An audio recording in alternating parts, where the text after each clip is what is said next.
Crowon here again. We're going to go and tackle UCE Dropdown Menu, so let's get that imported in, and I missed that button entirely.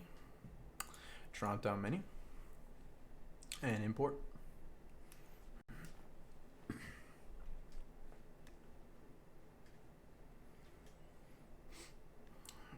So it's importing the basic gist here of drop-down menus. It adds the ability to right-click and have a drop-down menu on targets, players, party members, just like most games use.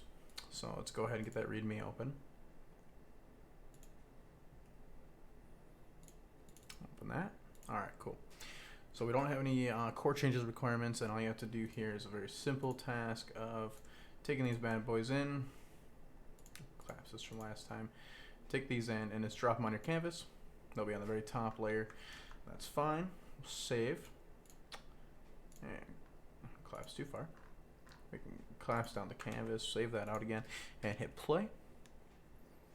Now, obviously, the best way to test this out is, as usual, like I said, you're going to want to build out another client, and you're going to want to test all the functionality with the party and the features and so on. But the idea here is if I right-click on my player, I have now the option to log out.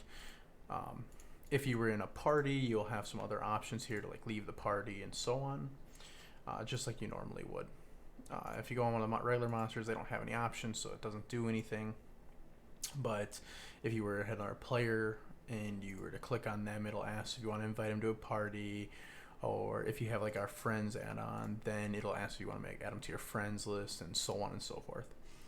So that's the gist of drop-down menu, and I will catch you in the next one.